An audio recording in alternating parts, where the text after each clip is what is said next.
Yeah, I'm here to become a monk. Right here? I was supposed to shave for this too? These classes are starting to get a little ridiculous.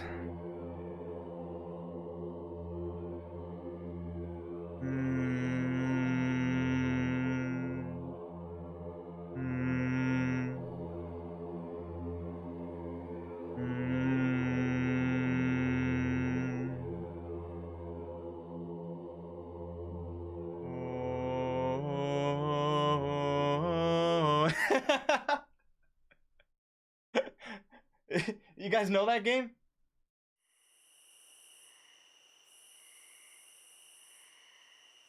Sorry.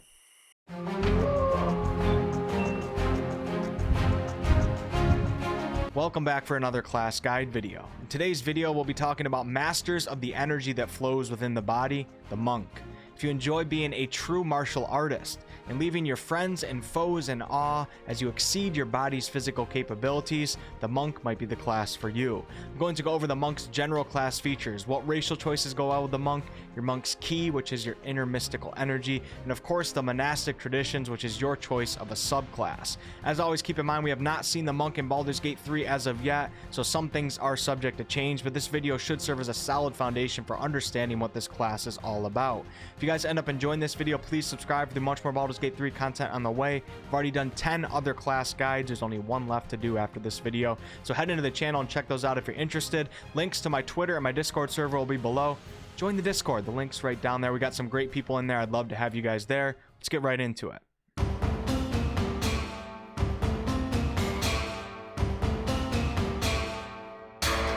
Monks are masters of the martial arts and have learned how to hone the powers of the mind, body, and spirit. Their ability to magically harness the energy that flows within their body, an energy that is an element of magic that suffuses the multiverse, makes them extremely formidable foes. Their striking displays of combat prowess and astonishing feats of defensive agility make them stand out in a party. That's if you can keep your eyes on them, for on the battlefield they can pretty much go anywhere or be anywhere at any given time. Monks are parkour masters, assassins, ninjas, and airbenders. In combat, their unarmed strikes channel uncanny speed and show great feats of strength. And as they gain experience, their martial training and mastery of ki gives them even more power over their bodies and the bodies of their foes. You might think of Jackie Chan or Jet Li as your monk's inspiration, but don't stop there, for you could even be like the Jedi Knights in Star Wars, or like our favorite Teenage Mutant Ninja Turtles, or maybe even like Batman. A monk's role in a party can be the party scout with their amazing agility and ability to maneuver through a variety of environments. They can be great skirmishers and dish out quick and deadly damage, and they can also be great battlefield controllers. Now let's talk about what ability scores you'll want to invest into, and then we'll get into what racial choices go well with this class. Dexterity will likely be your primary ability score to invest into. Your dexterity modifier will help with your armor class, and most of the weapons that you use will rely on dexterity, including your unarmed strikes, which are normally strength for other classes. Wisdom is important to invest into, for your use of the mystic energy that flows within you, your ki, deals with this ability, and wisdom will also help with your armor class as a monk using unarmored defense. Constitution is important, for it boosts your HP, giving you more survivability, and as a melee combatant you will be taking some hits. Charisma and intelligence will be more of a choice for how you want to roleplay your monk. In strength, although you can do a strength monk build, it's much more common and makes more sense to go the dexterity route. Elves make excellent choices for monks, for they get a +2 to dexterity, and if you choose the subrace of the wood elf, you also gain a +1 to wisdom. Halflings are a great choice, for they also give you that +2 to dexterity, and if you choose the subrace of the stout halfling, you will gain a +1 to your constitution. Humans, as always, can be an excellent choice, and if the game does offer the variant human, you get to add a +1 to 2 ability scores of your choice, and you also gain your choice of a feat. Those are the more common, obvious racial choices for the monk that give you that boost to dexterity as well as wisdom or constitution. You don't have to choose one of the races that I just mentioned. And also keep in mind that we have not seen all of the races that will be available in Baldur's Gate 3 as of yet, so there could be some other great interesting choices such as the Aarakocra or the Lizard Folk or the Kenku, or maybe, just maybe, the Turtle, so you can be your favorite Ninja Turtle, but I wouldn't count on that. Alright, let's go over the monk's general class features such as hit points and proficiencies, and then we'll get into your monk's key and your subclass choice.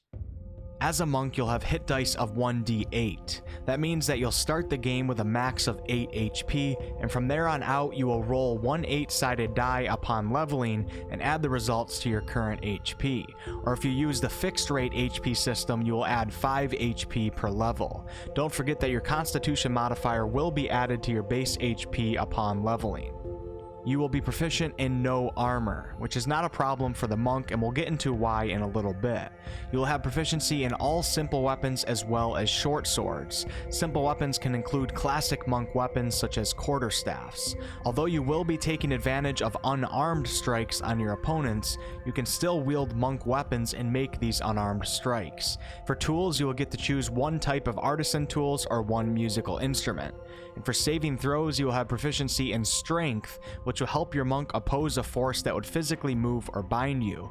And of course, you get proficiency in dexterity saving throws, which can help with dodging out of harm's way, such as from an unexpected trap or even fireballs.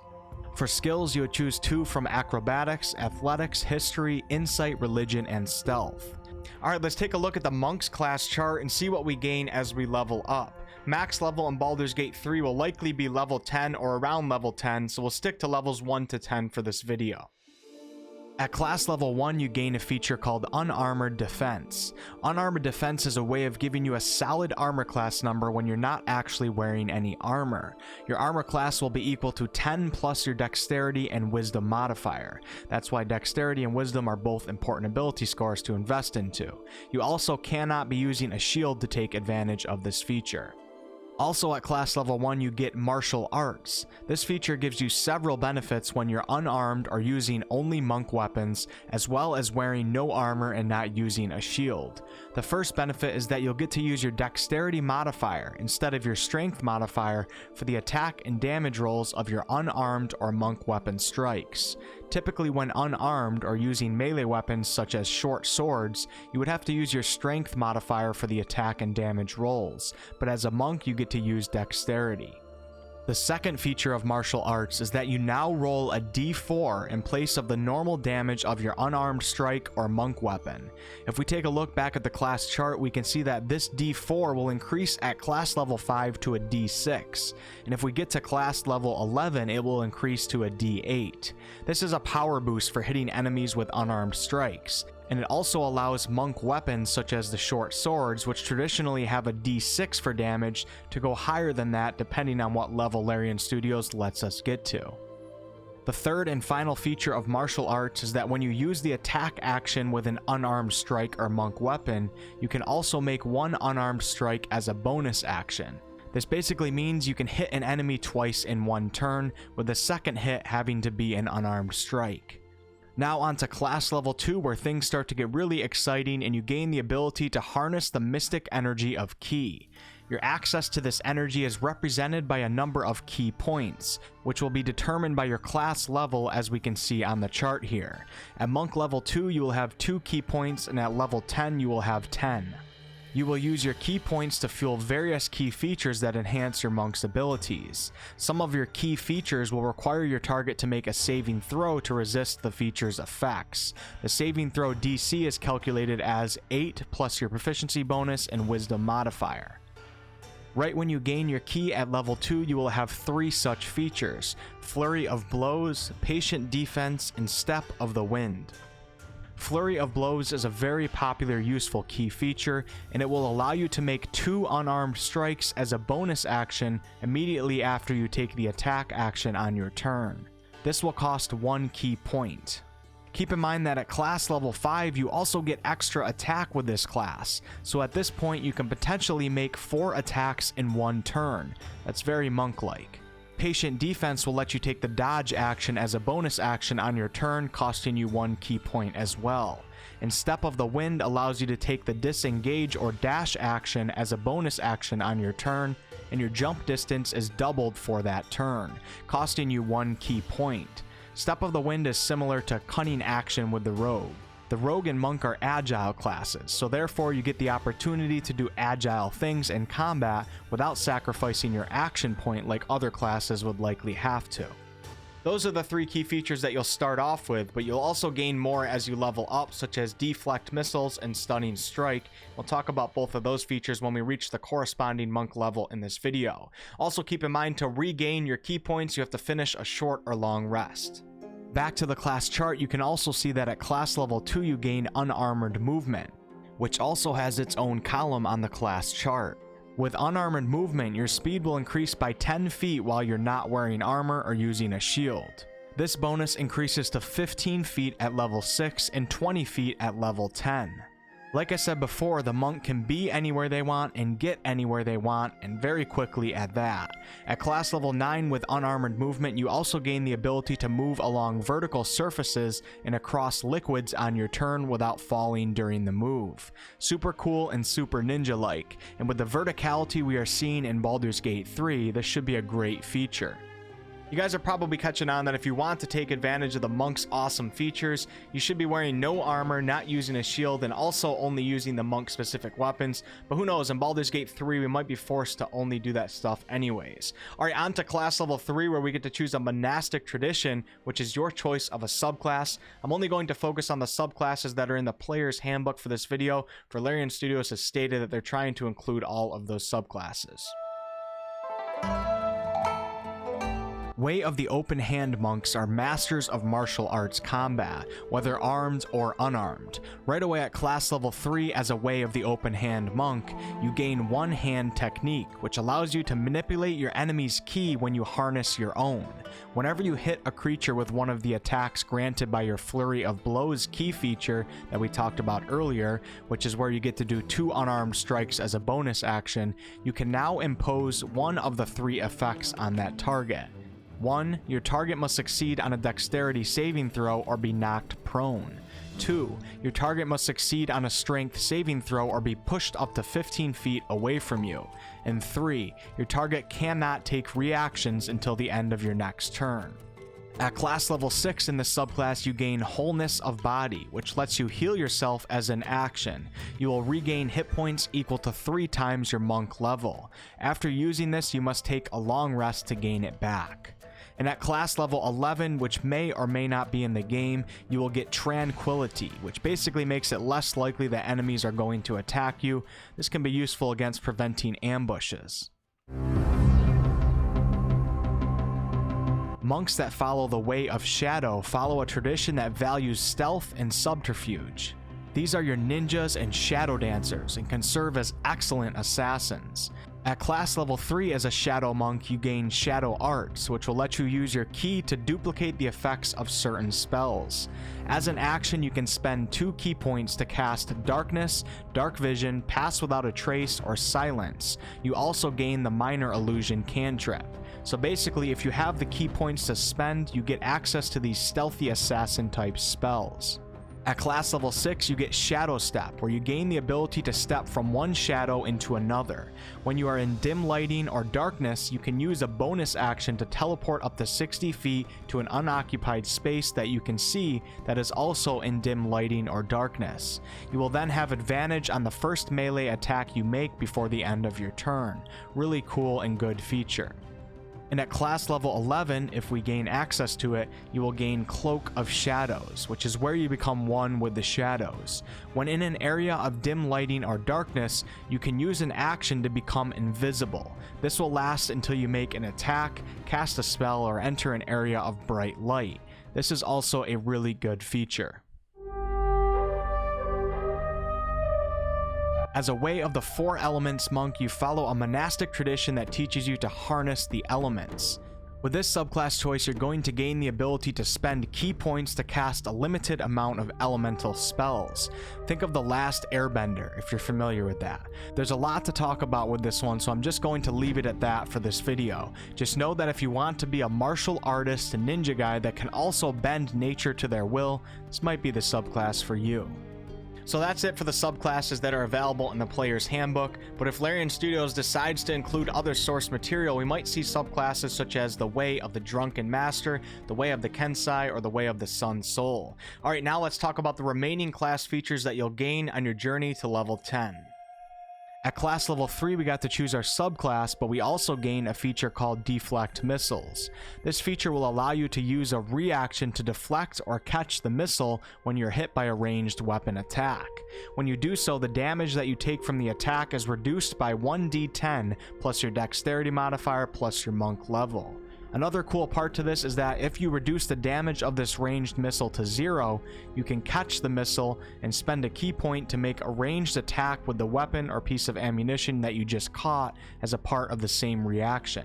This might be a really cool feature to witness happen in a video game.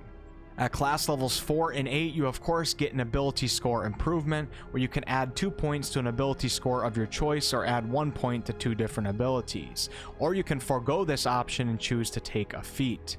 At class level 4, you also gain Slow Fall. For Slow Fall, you can use your reaction when you fall to reduce falling damage you take to an amount equal to 5 times your monk level. Monks are graceful. At class level 5, you gain Extra Attack, where you can now attack twice instead of once whenever you take the attack action on your turn. Accompany that with Flurry of Blows, and like I said before, you can hit an enemy 4 times on one turn. Twice with the Extra Attack using your action point, and twice with the Flurry of Blows using your bonus action. Also at class level 5, you gain Stunning Strike, which is an excellent monk feature. When you hit another creature with a melee weapon attack, which includes an unarmed strike, you can spend 1 key point to attempt a stunning strike. The target must succeed on a Constitution saving throw or be stunned until the end of your next turn. Yes, your next turn, I said. That means that you and your party will all get to take a turn on this target with advantage. When you or anyone has advantage, they get to roll 2d20s for their attack roll and take the higher result. This gives whoever has advantage a much higher chance of landing their strike on a target. There's also no limit on how many times you as a monk can attempt Stunning Strike in one turn. Of course, it costs 1 key point every time you try, but if you're fighting a boss or some enemy that is really dangerous, then it might be worth attempting Stunning Strike multiple times until it lands, and then you and your party can do work. At class level 6, you gain Key Empowered Strikes, which makes it so that your unarmed strikes count as magical for the purpose of overcoming resistance and immunity to non-magical attacks and damage. So normally unarmed strikes deal bludgeoning damage, and some enemies will be resistant to that type of damage, but not anymore. At class level 7, you gain Evasion, which lets you dodge out of the way of certain area effects, such as a fireball spell. Typically in cases like this, your character would make a dexterity saving throw against a fireball, and if you succeed, you would only take half the damage. But now you completely dodge out of the way and take no damage.